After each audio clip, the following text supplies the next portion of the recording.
shocking images of a famine in South Sudan. In the vast Bahr El Ghazal province, 2 million people are said to be at risk of dying. It's been painted as a classic African story of drought, crop failure, and the cost of civil war. But is this the true story?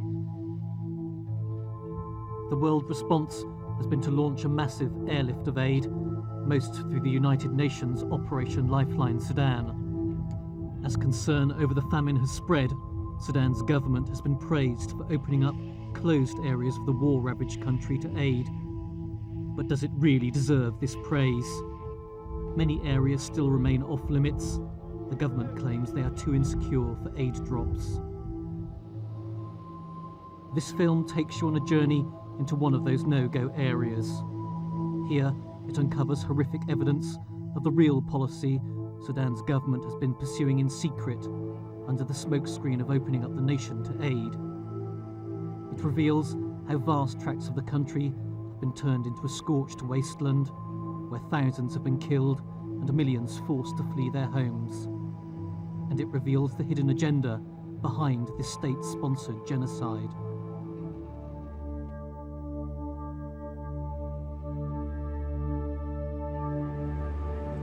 Jay, our bush pilot, is flying into one rock, Bahr El Ghazal. We've been advised it's not safe to fly here, but tiny inter-church aid group Christian Solidarity Worldwide specialises in going to such closed areas to help those most in need. We were advised that this is not a safe area to visit. That's why UN is not visiting there. That suggests to us that the people are suffering in a big way. It suggests to us that probably aid isn't reaching those most in need, and it suggests that they're very vulnerable to government attacks from either government forces or the malaria-infected militia, and therefore it's a danger zone. Despite the dangers, Jay thinks it's important he flies us to one rock. He's heard rumours of the devastation that swept this region. In some of the areas, especially the Bahr El Ghazal, the government troops have been on horseback lately, and they've been burning villages and killing women and children mainly, the people who aren't fast enough to get out of their way, stealing livestock and grain. When we land at one rock, the fires from recent raids are still burning, and they're still fighting nearby. They quickly unload the aid.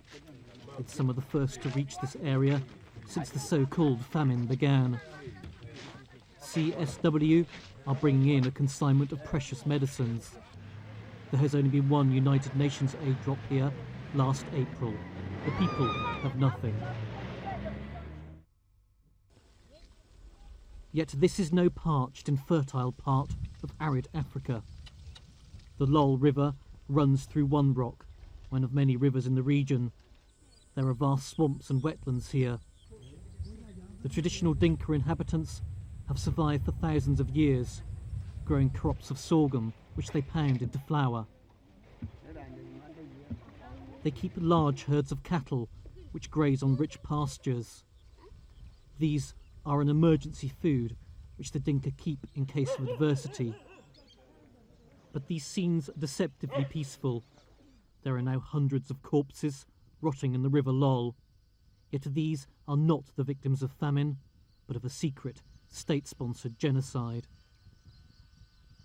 Come rain, come sunshine, come El Nino or without El Nino, we have always had pastures here because of the large swamps. The huge swamps of this region ensure that there is always pasture. If we are going to put our finger on anything, it is the war, it is the tribal raids, it is the carnage, the terror by the government of Sudan on the community. That is the cause of the famine here. They are interested in these pastures, in these lands, and not the people. In 1989, the National Islamic Front seized power in Sudan in a military coup, toppling the democratic government.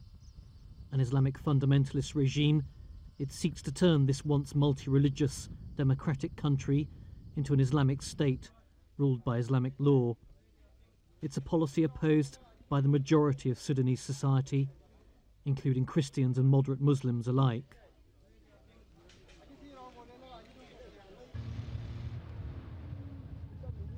We're taken by the rebel Sudan People's Liberation Army to witness the devastation around One Rock. The SPLA are fighting against a regime they claim is now waging a jihad, or Islamic holy war, against the black, largely Christian peoples of South Sudan. The recent massive destruction across this region is proof, they say, that this jihad is tantamount to genocide. Just days ago, Sudan government-led forces launched a dawn raid on Abyei Ndau. A united force of over 1,000 Sudanese military, Mujahideen Islamic warriors and Arab tribesmen set the whole market ablaze.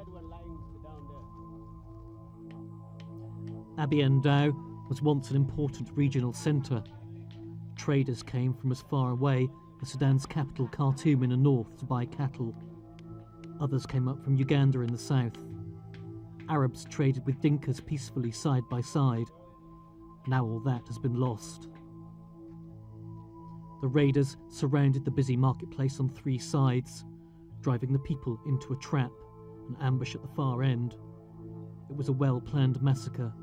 Civilian traders, men, women and children, ran into a wall of bullets. By the time the SPLA reached Abyei Ndau, the killing was done. They buried the bodies in mass graves all around the town. Commander SELVA describes what his soldiers found when they arrived at the scene of the massacre. We just start to advance from Rock to Abyei Ndau here. We got already, everybody was on the ground dead. All the area was burnt, and we saw no one alive. The number of people here, mostly are traders, almost 161. We buried them. Are all civilians, including ladies, girls, because they were caught by surprise.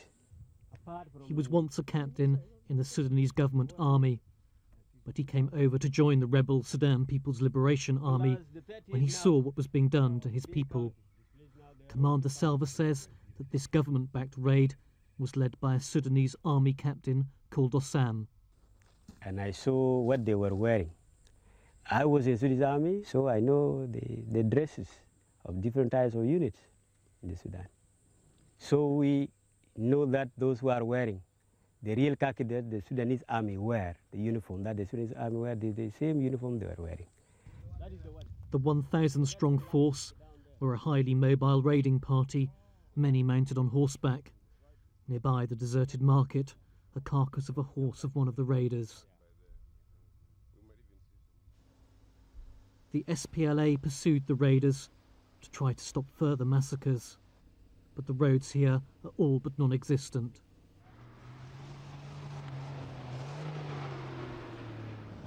The highly mobile raiders fled northeast towards Manabun, deliberately targeting civilians en route. We follow the path the raiding party took as they swept east across Tweak County, spreading terror in their wake, driving through mile after mile of this blasted land, through countless now deserted villages, burnt by the raiders. We're taken to Apioth. It was once a thriving village of over 100 houses, but every hut was burned by the raiders, flaming torches being tossed onto the tinder-dry thatch and wooden roofs. All that now remain are the charred, blackened clay walls of the huts. This building was once the village grain store, but it too was set alight, the whole village harvest being destroyed in the process. When famine does come to this village, it will be a direct result of this raid. We just ran, and then we saw the smoke rising from the village in the morning, and we fled away. I don't know why they do this. We are simple, uneducated people. We're not soldiers. I'm just a villager with my family, but they come with their guns. This woman's family were lucky. They fled into the bush and hid from the raiders, but many did not escape so lightly. There are rules to the terror that's being spread here. The Arab tribesmen and Mujahideen who join the government troops are told they can keep the booty of war, so they came seeking plunder. As they swept northeast, they seized over 10,000 head of cattle. The cattle that refused to be rounded up and driven away as loot were killed, many decapitated by the raiders' weapons.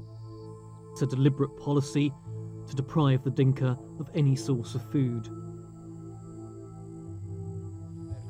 The Dinka cattle herders fled for their lives, but were no match for the mounted horsemen. Many were cut down in the bush as they ran. Hundreds of corpses lay scattered across this land, slaughtered alongside their cattle. Here the stench of death was everywhere. No one has come to bury these bodies. Their relatives have fled to the only place of safe refuge.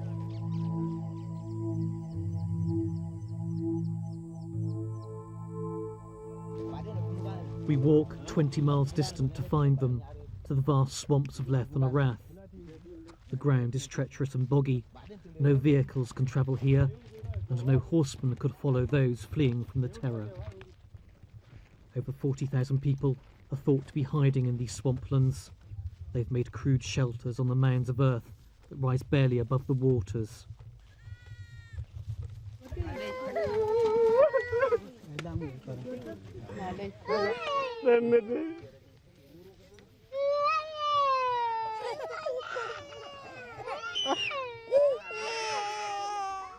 Traumatised, many injured, they have found desperate refuge in these malaria-ridden swamps. They drink the swamp water, or they have to eat the roots of water lilies. Since the 3rd of this month, this is what they have been living on, and nothing else. I myself have been living on it this time. But this is where the only certain safety now lies. Most are too scared to return to their villages. Few doubt the destruction they would find there. We ran because of the shooting, but some of us lost our children, the old people, as we ran. Our goats and cows were taken, and we ran for our lives, here to the swamps.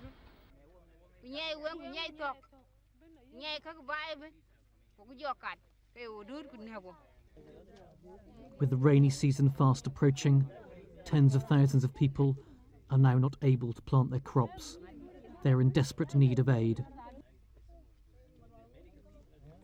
Of all the times I've visited Sudan, I've never seen such massive, man-made, systematic horror and suffering. There is famine, but that famine is entirely man-made. That famine has been created by a government that has sent hordes of militia, its own government forces, pounding into these villages, massacring, burning homes, burning crops, killing people in cold blood, killing livestock, driving innocent civilians out to live in the swamps and under the trees in the bush.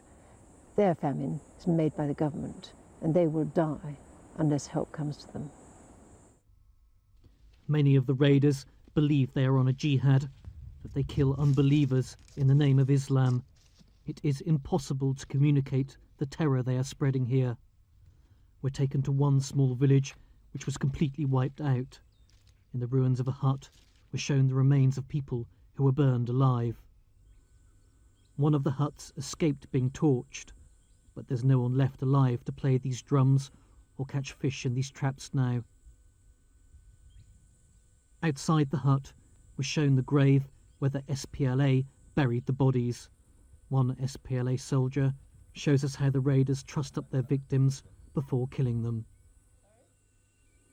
They just caught the people and they tied their hands with a rope and their legs with a rope. They tied their hand behind and then they lie them down and they're slaughtering with a knife like a goat. This is how they're slaughtering. But the men who are very strong, that they can resist, they tie them and then they throw them into the head which was burned. These killings are supposedly on behalf of Islam, but contradict many teachings in the Quran and the spirit of moderate Islam. The Quran clearly states that there should be no compulsion in religion, no forced conversion by the sword, and that all prophets should be respected, making special mention of the gospel of Jesus. The Catholic Church at MANUT, which once served a 300-strong Christian congregation, was a main target of these raids. But unlike the thatched, mud hut villages, it could not be burned down, and the raiders had no heavy weapons to destroy its thick walls. I think that before this wasn't a religious war, but now there is a jihad against the Christians. It is a religious war now. We are living on the very borders of Islam. So what can we do? Leave this place? Our grandfathers lived and died in this area. We don't want to leave this land. There should be love in the world between Islam and Christianity, but the world needs to make peace in the Sudan, and we are waiting for a very long time. And we are preparing for peace, praying for peace, but no peace comes.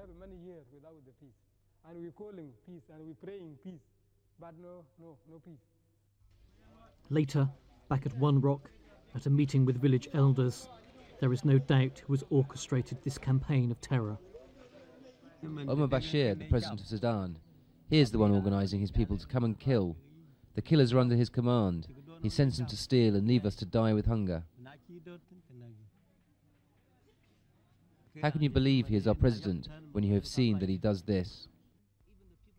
The elders explain the huge extent of these raids. They have covered 4 counties, Awil West, Awil East, Abyei and now Tweak. Hundreds of villages have been destroyed. Thousands of people have been killed. Over 2 million have fled their homes. We have Gwit and Malwal village, banned.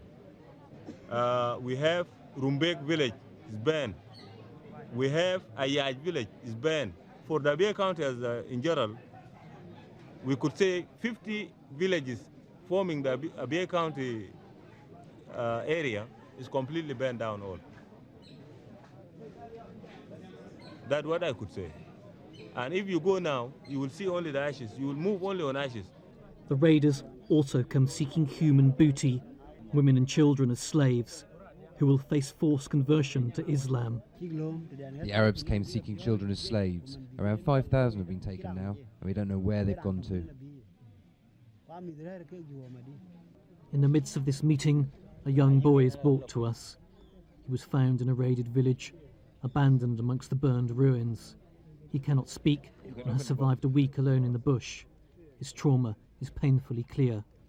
He was found in one of the burnt villages. He was abandoned in the grass. Nobody knows who his parents are. Nobody knows where his parents have gone, whether they have been killed in the battle. But some people who were trying to check the village found him, having been alone for a week or more. We carry him to a local feeding centre. A coalition of tiny aid agencies have just set up here, part of an aid operation called GOAL. They are struggling to provide food and medicines with pitifully few resources.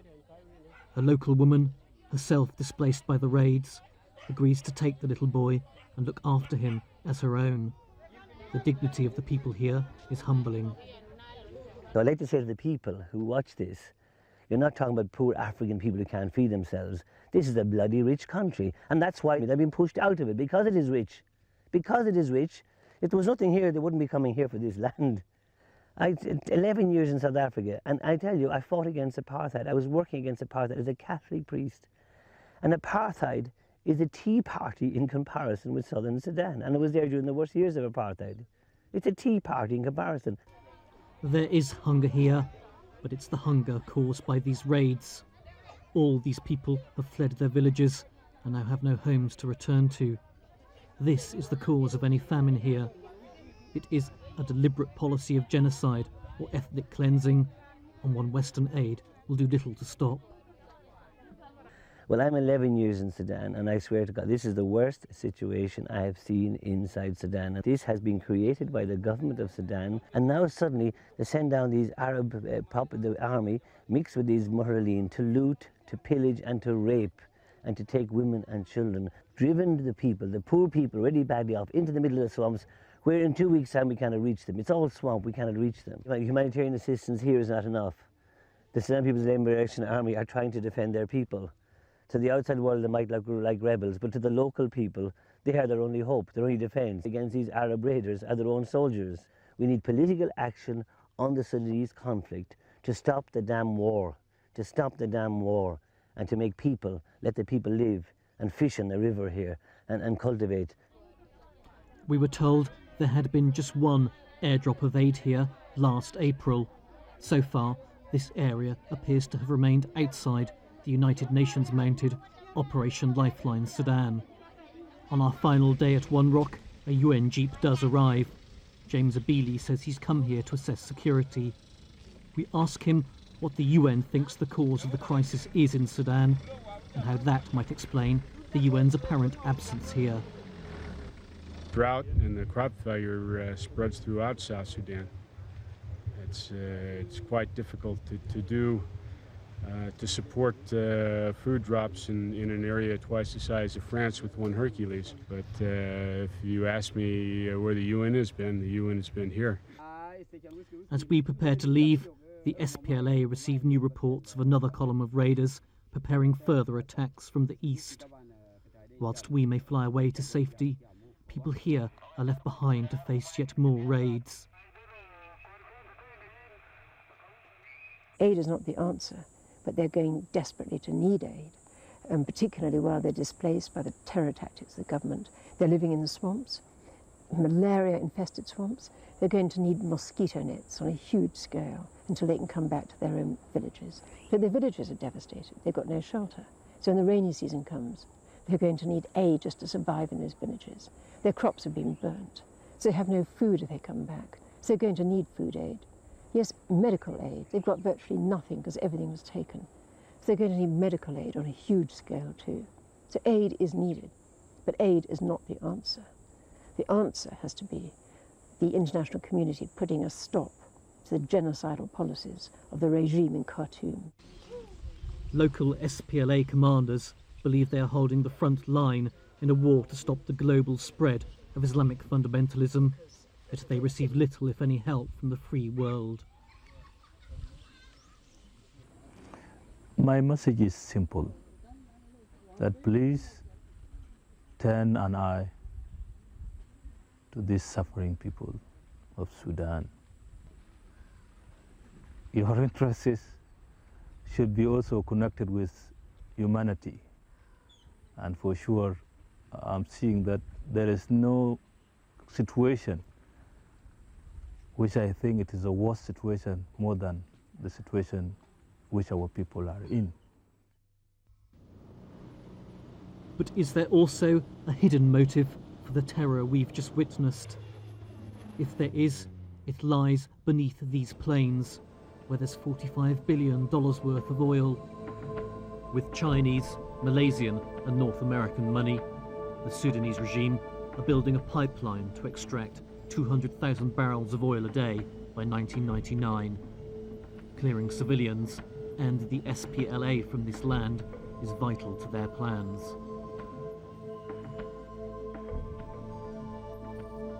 We head for a secret rendezvous with Dr. John Garang, chairman of the Sudan People's Liberation Army.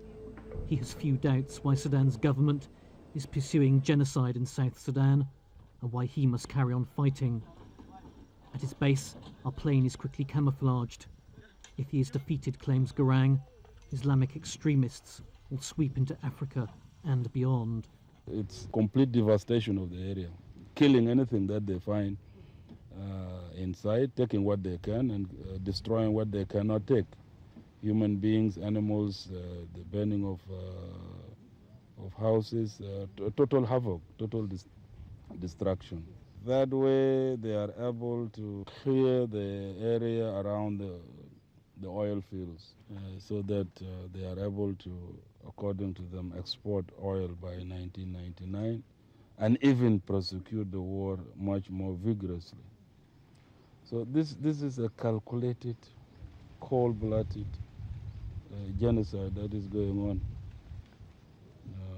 in northern Bahr El Ghazal, while at the same time they are sending positive signals to the international community. So they are getting a pat on the back from the international community while they are actually killing children, destroying the whole countryside.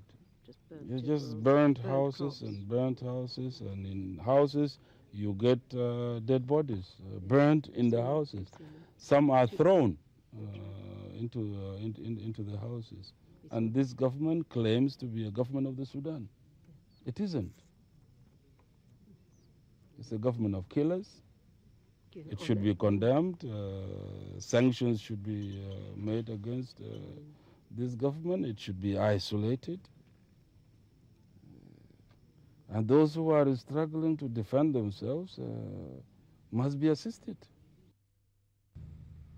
The Sudan People's Liberation Army are part of the recently formed National Democratic Alliance.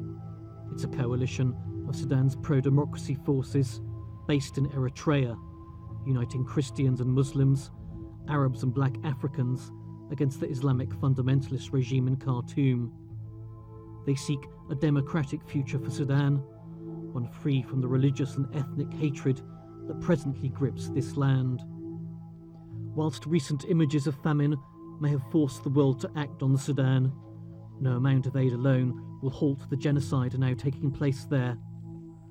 The ruling regime is bent on converting Sudan into an Islamic fundamentalist state and exterminating all those who stand in the way of this process. How many civilians must die in Bahr El Ghazal and elsewhere before the world wakes up to this slaughter?